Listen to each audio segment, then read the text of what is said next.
누가복음 22장 39절로부터 53절까지의 말씀을 저희가 좀 살펴볼 텐데요. 기본적으로 제자들과 유월절 먹기를 마치신 예수님께서 습관을 좇아 감람산으로 가셔서 그곳에서 이제 기도하시는 동안 일어났던 일에 관한 부분입니다. 그리고 이제 예수님께서 그곳에서 잡히셔서 대제사장의 집으로 끌려가시기 전까지의 사건, 그러니까 감람산에서 있었던 사건만 우리가 따로 좀 구분해서 이 부분에 관한 이야기를 좀 살펴보면서 여기서 우리가 좀 함께 묵상해야 될 주제가 무엇인가를 나누고자 하는데요.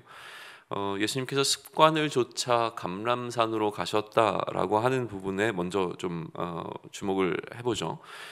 습관이라고 하는 것은 일상적으로 일어나는 일입니다. 그러니까 의도하지 않아도 매번 반복해서 일어나게 되어지는 어떤 일이죠. 물론 뭐 습관에도 의도를 담아낼 수 있다고 얘기하면 뭐 할 이야기는 없지만, 그럼에도 불구하고 굳이 이것을 습관을 좇아 가셨다라고 하는 것은 특별한 것이 아니라 굉장히 일상적인 시간이었다라고 하는 것을 우리는 알 수가 있습니다. 그 습관이라고 하는 것은 뒤이어 등장하고 있는 내용들을 보게 되어지면 이제 기도의 습관이라고 볼 수 있는데요. 늘 예수님께서는 감람산으로 가셔서 그곳에서 기도하셨다라고 하는 사실을 우리는 알 수가 있는 거죠. 그런데 우리가 지난주에 살펴봤던 그 이전 장면, 그러니까 유월절 먹기의 마지막 파트를 좀 기억해 본다면 이 일상적인 감람산에서의 예수님의 기도의 시간은 무언가 굉장히 일상적이었지만 그럼에도 불구하고 특별한 시간이 될 수밖에 없다라고 하는 부분들이 기록이 되어 있었습니다. 뭐냐면 예수님께서 제자들에게 검을 준비하라고 하셨어요. 그래서 검이 없는 자는 겉옷을 팔아서라도 검을 준비해야 하고, 검이 2개가 있다라고 이야기하니까 그러면 족하다라고 하신 이후에 이 검을 가진 상태에서 간 곳이, 습관을 쫓아 간 곳이 감람산이었다라고 하는 부분이죠. 아마도 이곳이 이제 겟세마네라고 하는 곳이라고 하는 것은 일반적으로 사람들이 알고 있었을 것이라고 좀 예측을 합니다. 왜냐하면 예수님께서 습관을 좇아 가셨던 감람산으로 가셨던 그곳이라고 지금 이야기가 되고 있는 이 40절에 대해서는 굳이 구체적으로 다른 성경에서 하고 있는 것처럼 설명하고 있지는 않기 때문인데요. 아무튼 그날 계속 우리는 습관에 좀 주목해 보시죠. 습관이라고 하는 건 일상적이었고, 일상적이라고 하는 것은 의도하지 않고 올라가서 반복적인 행위가 돼야 되는 것들이 사실은 습관이에요. 그런데 우리가 집에서 자녀들을 키울 때 이 자녀들이 건강한 습관을 갖고 있지 않을 때, 그러니까 습관대로 행하지 않을 때 습관을 만들어주기 위해서 사실은 무언가 한마디를 더 해야 됩니다. 이걸 우리가 잔소리라고 흔히 이야기하게 되어지는데, 그러면 생각해 보시죠. 예수님께서 지금 습관을 좇아 감람산으로 가셨으면 그 일상적인 흐름에 따라서 기도하시는 곳에서 기도하시면 됐습니다. 그런데 예수님께서는 그날 이 제자들에게 뭐라고 말씀하시냐면 특별한 요청을 하고 계시는데, 유혹에 빠지지 않게 기도하라라고 말씀을 하세요. 그러니까 이미 이 감람산으로 가시기 전부터 검을 준비하라고 하는 어떤 그 이야기에서 오늘 일상적으로 일어나게 되어지는 이 기도의 시간은 일상적이지 않기 때문에 예수님께서는 이들에게 특별한 요청을 하셨다고 볼 수 있는데, 이들에게 유혹에 빠지지 않게 기도하라고 말씀하고 계시는 거죠. 자, 그러면 이제 우리의 고민이 이제 선명해집니다. 그건 뭐냐면 오늘 이 본문을 통해서 우리는 이 유혹이 과연 무엇인가라는 것을 좀 생각해 보고자 하는 거예요. 예수님께서 그날 굉장히 일상적인 그 순간을 특별하게 바꾸시는 몇 가지 사건들을 일으키시는데, 검을 준비하게 하셨고, 그리고 이곳에서 유혹에 들지 않도록 기도하라라고 말씀하셨다는 거예요.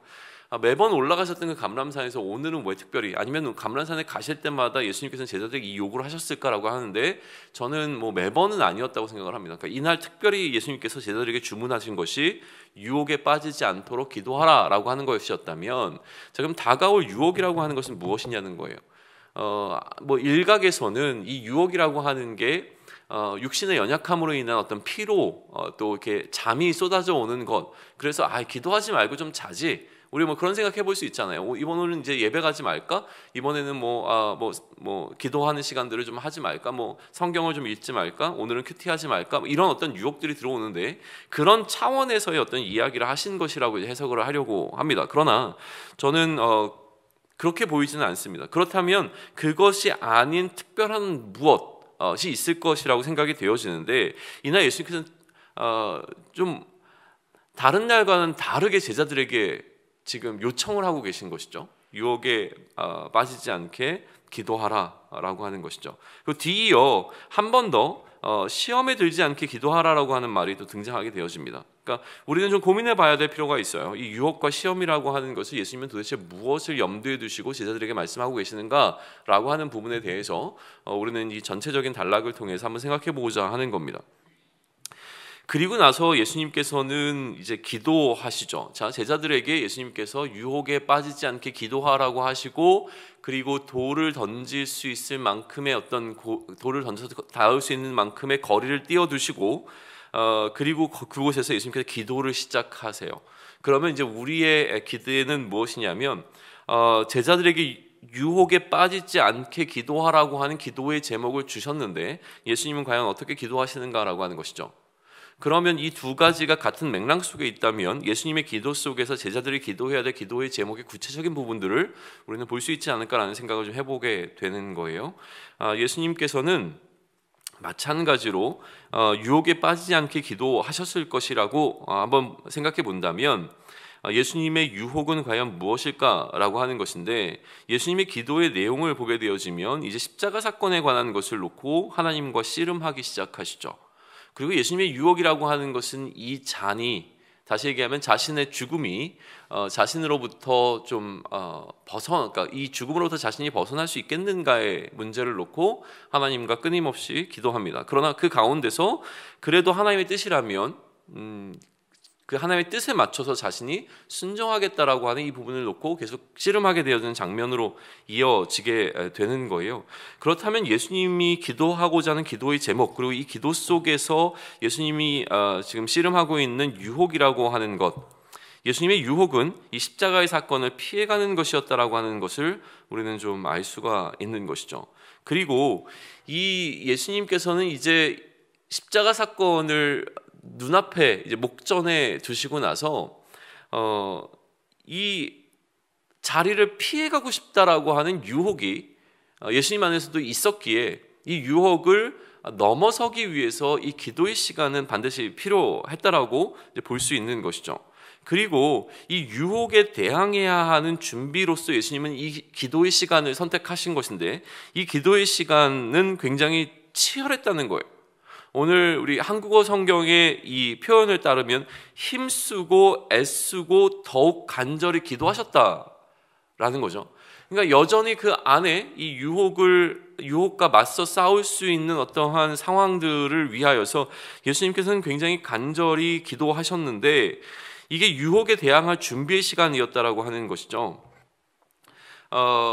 땀이 땅에 떨어지는 핏방울 같이 되도록 기도하셨다라고 하는 표현까지 등장하고 있으면서 이 기도의 시간이 얼마나 치열했는가, 얼마나 간절했는가를 누가는 우리에게 보여주고 있는데요. 그렇다면 예수님께서 이 유혹에 대하여 굉장히 치열하게 준비하셨다라고 해석할 수 있는 반면에, 다른 측면으로 우리는 뭘 볼 수 있냐면 그만큼 상대적으로 유혹이 얼마나 강했는가 라고 하는 부분을 좀 알 수 있는 거예요. 그러면 예수님은 왜 이처럼 십자가의 죽음을 피해가고자 하는 어떤 그 유혹에 대해서, 그러니까 강력한 유혹을 받으셨는가라고 하는 것이죠. 이 부분을 좀 유념해 두시면서 이야기를 계속 풀어가면 좋을 것 같습니다. 예수님이신데 왜 예수님은 이 죽음을 피해가는 어떤 피해갈 수 있다라고 하는 이 유혹에 대해서 이처럼 강력하게 유혹을 받아 간절하게 기도하실 수밖에 없었는가라고 하는 부분이에요. 이렇게 기도를 하시다가 예수님께서 제자들이 있는 곳으로 가시죠. 그때 제자들은 뭐 하고 있었습니까? 잠에 들어 있었어요. 근데 이 누가의 표현이 참 흥미로워요. 45절 보면 기도 후에 일어나 제자들에게 가서 슬픔으로 인하여 잠든 것을 보셨다라고 되어 있어요. 그러니까 제자들이 지금 잠든 이유를 슬픔으로 인하여라고 지금 되어 있는데, 자, 이 슬픔으로 인하여 잠들었다라고 하는 걸 이제 어떻게 해석할 것인가라고 하는 또 좀 이슈가 발생을 하죠.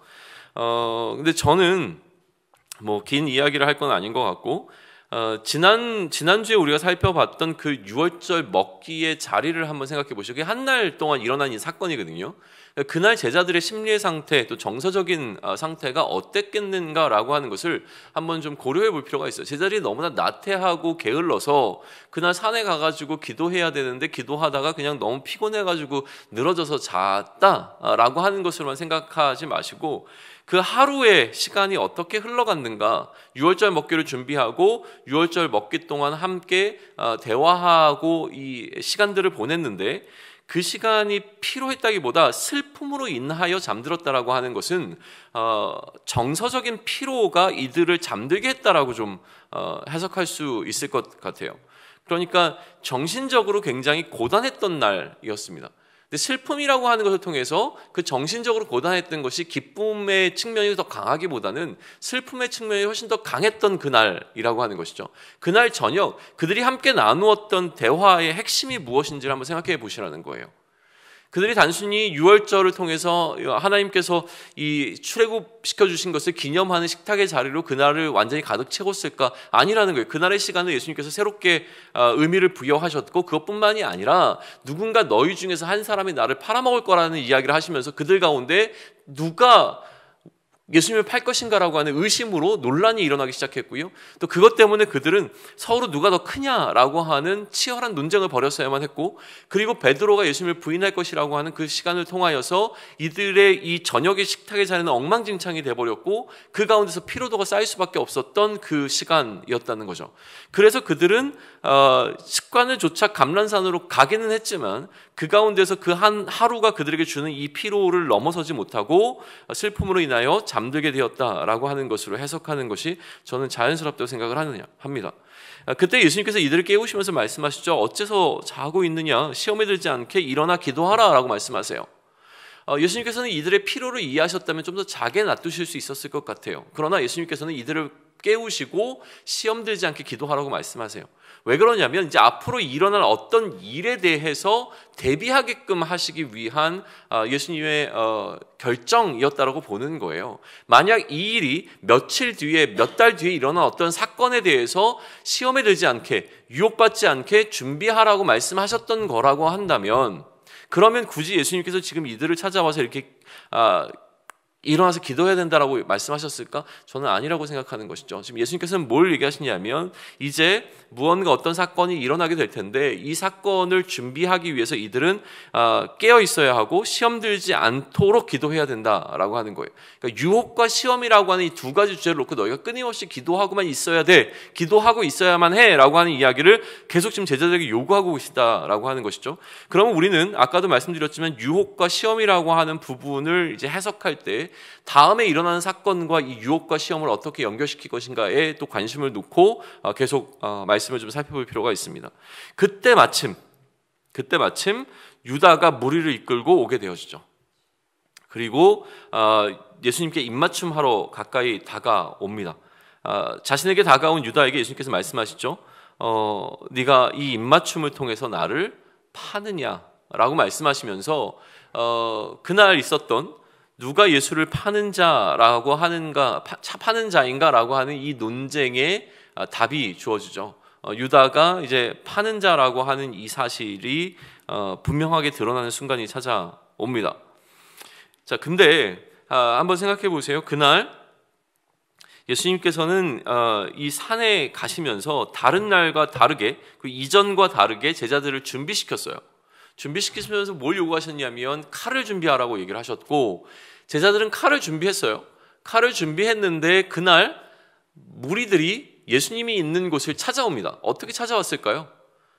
유다가 예수님이 계신 곳을 알고 있었기 때문에 무리들을 이끌고 찾아온 거죠. 이전에 유월절 먹기는요, 지난번 우리가 그 본문을 다룰 때 이야기했지만 마치 게릴라 작전과 같이 좀 진행이 됐습니다.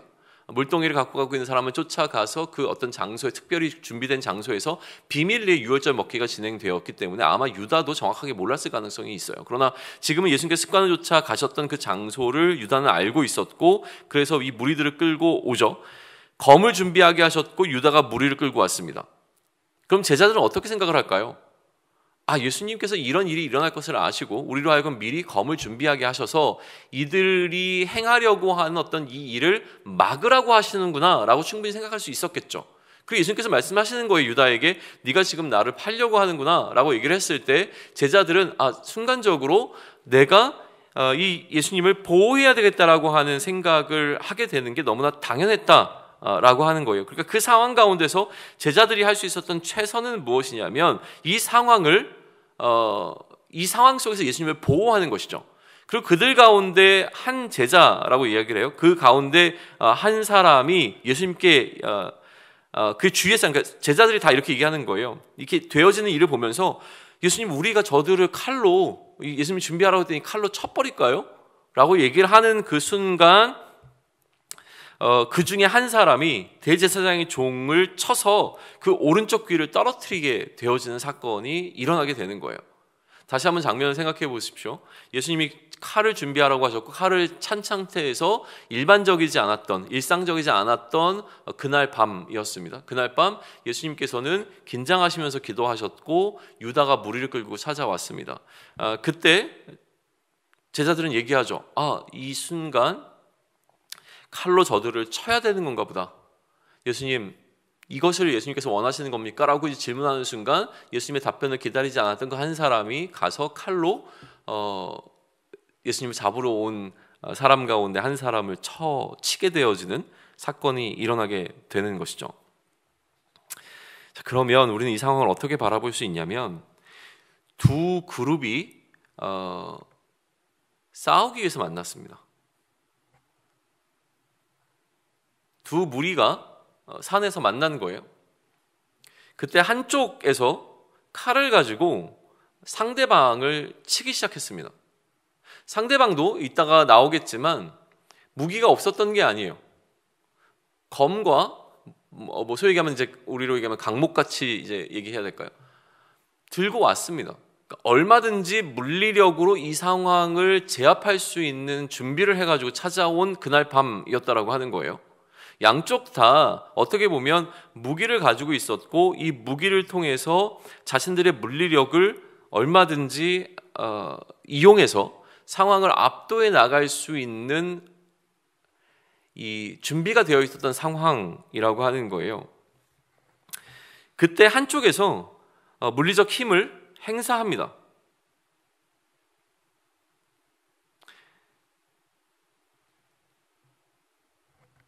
그러니까 지금 제자 공동체는 얼마든지 물리적 저항을 통하여서 이 상황으로부터 예수님을 보호할 수 있는 힘을 갖고 있었던 상황이라고 우리는 볼 수 있는 거예요.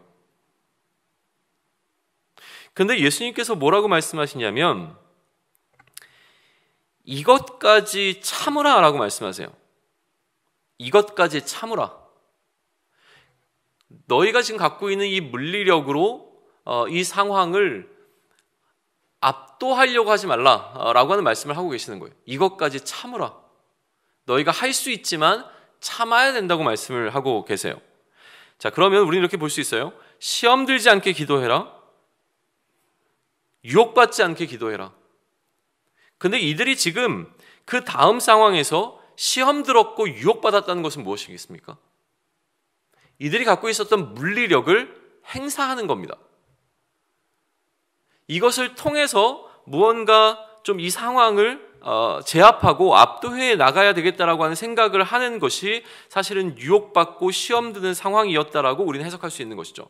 힘의 논리로 상황을 압도하고자 하는 그 유혹에 대해서 예수님께서는 그 유혹에 들지 않도록 깨어 기도하라라고 하신 것으로 우리는 이해해 본다면, 그러면 예수님께서 왜 굳이 이 귀가 잘려버린 그 사람을 치유하셨는가라고 하는 것까지도 좀 이해해 볼 수 있는 여지가 발생합니다. 뭐였냐면 그것을 원한 게 아니라는 것이죠. 그러니 예수님께서는 이 사람의 귀를 다시 회복시켜 주십니다. 이것은 단순히 어떤 육체의 문제를 해결하시는 것이 아니에요. 상황을 원점으로 돌려놓았습니다.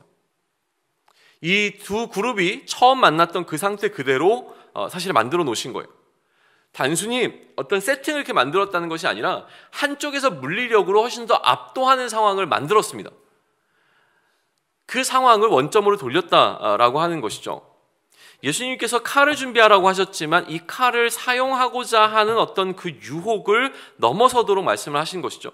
그러면 예수님은 칼을 왜 준비하게 하고자 했는가라고 하는 것인데요. 오히려 강도로 취급받기 위하여라고 하는 것이 이미 우리가 전에 살펴봤던 본문에서 나왔고, 오늘 예수님께서 그 예수님을 잡으러 온 자들을 향해서 하시는 말씀 가운데도 나타나게 되어집니다. 강도처럼 여겨지는 어떤 그 예수님을 강도처럼 대하면서 예수님을 잡으러 이들은 온 거였었죠. 그리고 이들은 성전에서는 예수님께 어떻게 손을 대지 못했지만 또 지금 이 상황 가운데서는 예수님께서 스스로 자신을 이들에게 넘겨주십니다. 그 전에 제자들이 물리력을 행사했을 때도 이 그룹은 예수님을 어떻게 하지 못했어요. 성전에 있을 때도 무리들을 무서워해서 어떻게 하지 못했지만 이 산에서도 사실은 제자들이 물리력을 갖고 있다는 것을 통해서 이들이 제압당했기 때문에 예수님을 어떻게 하지 못했어요. 예수님이 모든 상황을 원점으로 돌려놓으시고 이제는 너희의 때고 어둠의 권세라고 얘기하시면서 너희들 마음대로 해. 내가 너희들 원하는 대로 할게라면서 예수님이 선택하셨다는 거예요. 이들에게 끌려가실 것을 예수님이 선택하시게 되었다라고 하는 것을 보여주면서 오늘 본문을 마치게 되죠. 그러니까 오늘 본문이 우리에게 보여주고자 하는 중요한 핵심적인 사건은 무엇이냐면 유혹이라고 하는 이슈예요. 유혹에 넘어가지 않은 예수님과 유혹에 넘어가 버린 나머지 제자들에 관한 이야기를 지금 하고 있습니다. 그래서 칼의 용도를 다시 한번 생각하시죠. 칼을 준비하게 하셨는데 칼의 용도는 힘으로 이 상황을 대항할 수 있게끔 해주는 역할을 하고 있다는 거예요. 힘의 논리가 이 상황을 얼마든지 지배하고 압도하고 이 상황을 해결할 수 있다라고 하는 상징성을 갖고 있는 것이죠. 그렇기 때문에 제자들은 이것을 해야 되는 일이라고 생각하고서 그 힘으로 상황을 압도해 버렸습니다. 그러나 예수님께서 원하신 칼의 용도는 이 칼을 사용하여 이 상황을 압도하라는 것이 아니라 자신이 불법자라고 하는 것을 다른 사람들에게 보이기 위한 코스프레의 용도였다라고 하는 사실을 기억할 필요가 있죠. 그리고 예수님께서는 자신이 갖고 있는 어떤 힘의 논리로 이 상황을 압도하지 않을 수 있도록 간절하게 하나님 앞에 기도했다라고 우리는 볼 수 있는 거예요. 그리고 예수님의 기도의 결과가 드러나는 순간이 찾아오게 되어집니다. 칼로 상대의 신체를 상하게 하는 어떤 순간이 찾아왔습니다. 그럼에도 불구하고 전쟁이 발발되지 않았습니다. 싸움이 일어나지 않았어요. 마치 조폭들과 같이 젊은 사람들이 함께 모여서 지금 무언가 무기를 들고 대치하고 있는 상황이었습니다. 한쪽이 상대방의 귀를 상하게 할 만큼 칼을 휘둘렀다면 당연히 이들 사이에서는 피가 나게 되어지는 어떤 다툼이 일어나야 되는 게 정상이잖아요.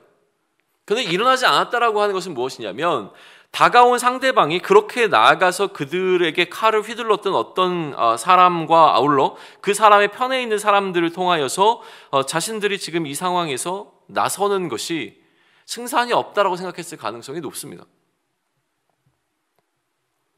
균형이 깨져버린 것이죠. 한쪽이 상대를 압도해버린 상황이 온 것입니다. 주도권을 예수님의 무리들이 잡게 되었습니다.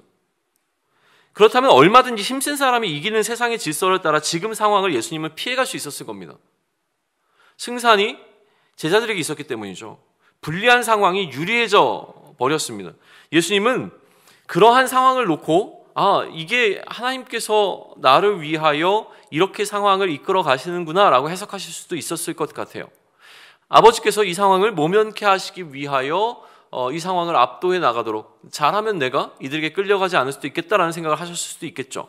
그러나 예수님께서는 이 균형이 깨진 상태를 원점으로 되돌려 놓으신다는 거예요. 그 상징적 의미가 무엇이냐면 그 귀를 복원시켜 주시는 겁니다. 그래서 이들이 대치하고 있었던 그 상황으로 모든 상황을 다시 되돌려 놓으시죠. 상황의 주도권을 그리고 난 이후에 대적자들의 손에 넘겨줘 버리십니다. 이전에는 너희가 어떻게 하지 못했지만 이제는 너희들 마음대로 해 라고 하시면서 오히려 이 모든 상황을 대적자들의 손에 넘겨주셨다라고 하는 것이죠. 그러면 예수님의 기도, 유혹에 빠지지 말라고 하시면서 예수님께서 십자가의 사건을 놓고 간절히 기도하셨던 기도라고 하는 것을 우리는 이제 이렇게 해석해 볼 수 있을 것 같습니다. 무엇이냐면 힘을 갖고 있었지만 그 힘을 사용하지 않기를 예수님은 간절히 기도하셨다라고 해석해 볼 수 있는 것이죠. 그러면 우리는 이 단락을 통해서 고민하게 되어지는 그리스도의 질서라고 하는 것은 세상의 질서대로 할 수 있는 힘이 우리에게 있음에도 불구하고 그 힘을 사용하지 않을 수 있겠는가라고 하는 질문입니다. 세상의 방법대로 할 수 있는 힘이 우리에게 있습니다. 예수님은 칼을 준비하라고 하면서 그 힘을 제자 공동체에게 부여하시는 것을 허락하셨습니다. 칼이 있다는 것은 칼을 사용하여 그 힘을 과시할 수 있는 준비가 되어 있는 상태가 되는 것이죠.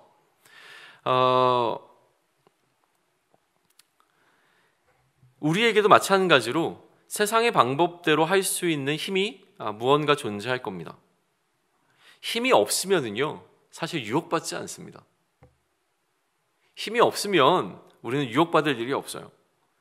관심이 가고 있으면 좋겠다, 그렇게 하면 좋겠다라고 하는 소망이 생기기는 합니다.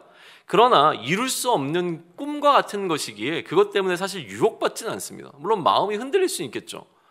마음이 거기에 빠질 수는 있습니다. 내가 저걸 좀 했으면 좋겠어 라는 생각을 하지만, 그러나 전혀 어차피 내가 할 수 없는 것이라면, 예를 들면 내가 올림픽에 나가서 금메달을 땄으면 좋겠어. 그러나 나에게 올림픽에 나가서 금메달을 딸 수 있는 능력이 없고 힘이 없다면 사실은 그거는 그냥 상상에 불과한 것이지, 그것 때문에 유혹받지 않는다는 거예요. 유혹받고 시험받는다는 것은 무엇이에요? 결국은 내가 할 수 있는 것들의 경계 안에 머물러 있습니다. 그러니까 그 시간 우리가 해야 될 것은 무엇이냐면, 내가 할 수 있는 힘을 갖고 있는 것을 경계하기 위한 기도가 필요하다는 것이죠. 내가 갖고 있는 힘을 통하여서 세상의 방법대로 하고자 하는 유혹이 너무나 강력해서 그 강력한 것을 대응하기 위한 우리는 강력한 기도를 또 해야 된다는 이야기를 하고 계시는 거예요. 이것을 이겨내기 위해서 기도하라고 말씀하십니다. 그러니 오늘 나의 기도의 제목이 무엇인지를 한번 생각해 보시면 좋을 것 같아요. 특별히 어디에 포커스를 둬야 되냐면, 내가 할 수 있는 힘을 갖고 있는 것들이에요. 내 스스로 할 수 있다고 느껴지고 이것이 나의 힘이라고 내가 스스로 인지하고 있는 것들입니다. 그래서 어떤 상황이 찾아오게 되어지면 하나님의 뜻을 먼저 묻거나 하나님 나라를 위하여 내가 해야 할 것들이 있음에도 불구하고 그것보다 먼저 내 힘과 내 능력으로 무언가를 앞서서 하고자 하는 것, 또 그것을 통해서 내가 원하는 것을 취하고자 하는 그 어떤 것, 그 힘이 무엇인지를 살펴보며 이 힘을 내가 나를 위하여 내 멋대로 사용하지 않도록, 그렇게 하라고 이야기하는 시험과 유혹으로부터 내가 벗어날 수 있도록 간절히 기도해야 됩니다. 그 유혹의 크기가 크면 클수록 훨씬 더 우리는 간절히 기도해야 된다라고 하는 사실을 좀 기억하며 오늘 본문을 좀 묵상해 보시면 좋을 것 같아요. 하나님 나라를 위해서 하나님께서는 하지 말라고 말씀하시는 것들이 있습니다.